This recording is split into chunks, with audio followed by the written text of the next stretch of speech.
What's up guys, Surf here, back with another Destiny 2 video.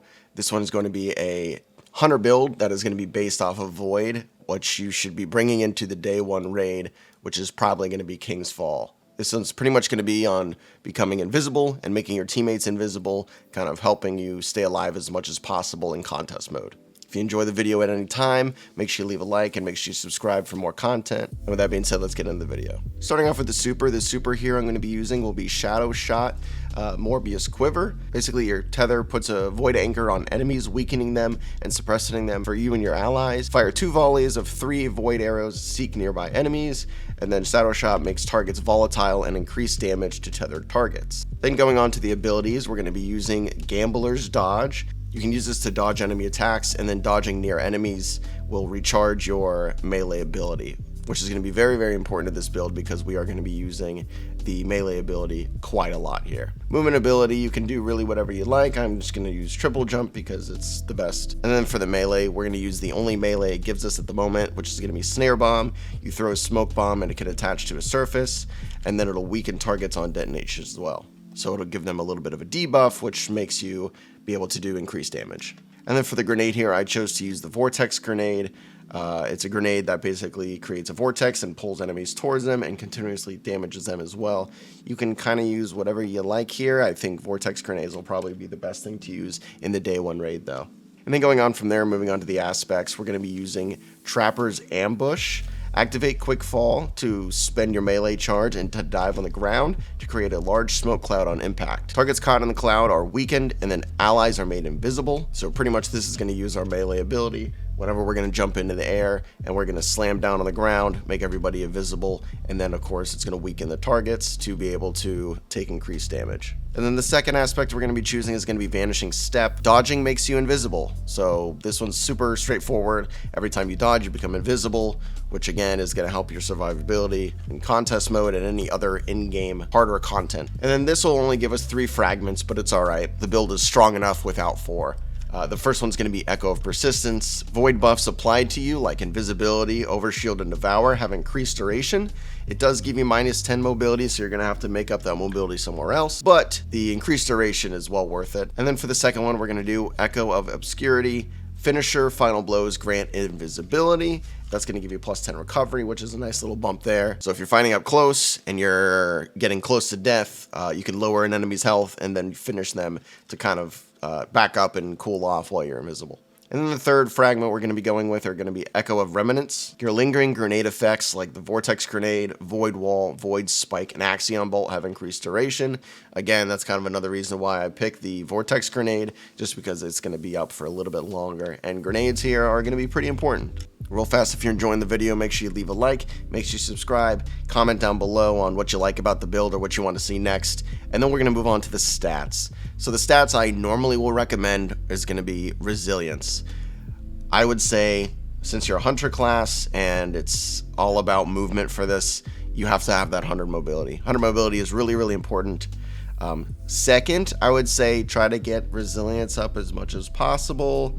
And then for here, I kind of just went with Intellect as well, because using your super here in contest mode might be pretty helpful for you guys. So having it up as much as possible is important. And then from there, we're going to move on to the armor. I'm going to be going through all the armor pieces and the exotic and all the mods you're going to be using. So first, we're going to start off with the helmet. Everybody's mods might be a little different depending on their armor pieces and the amount of stats they have. I chose to use the mobility mod here for plus 10 mobility, and then after that I ended up using a grenade launcher ammo finder and then a linear fusion rifle ammo finder because I will be using both of those in the raid.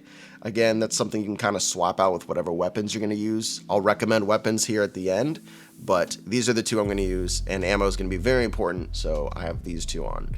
And then from there, I have the Well of Utility mod. Picking up a Void Elemental Well grants you an additional class energy. That's basically so we can just get our dodge back as much as possible, because having a dodge on hold would be very, very important because you might need to use it at any time. And then from there, we're going to move on to the arms. I got a plus 5 mobility mod, and then I have 2 momentum transfer mods. Causing damage with a grenade reduces your melee cooldown. This is one thing that you might need to change out for some unstoppable mod or overload mod or piercing barrier mod. We don't know what kind of champions are going to be in the contest mode day 1 raid, but I would assume that we're going to have to use one of those in place of a momentum transfer. And then from there, we have Seeking Wells on.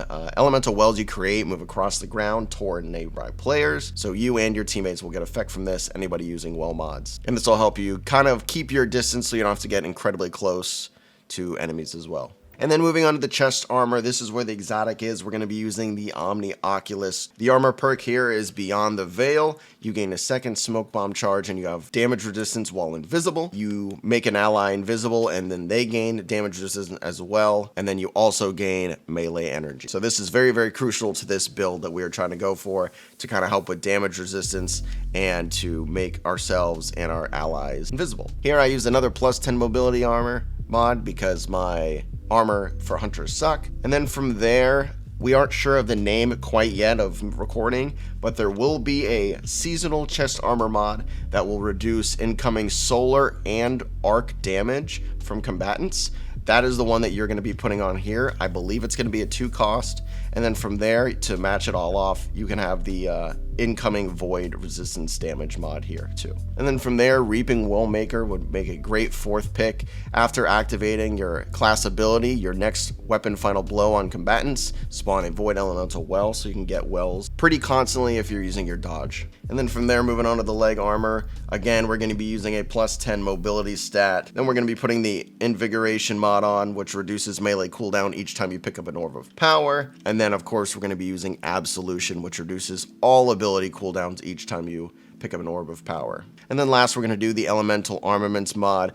Combatant final blows with a damage type that matches your subclass element have an escalating chance to spawn an elemental well. We are going to be using a Void SMG here, which I'll be going over in a little bit. So this one would be very, very easy to proc. And then from there, we're going to move on to the Hunter Cloak, another plus 10 mobility because, again, my Hunter armor sucks. Then we're going to be doing the Utility Kickstart class item mod.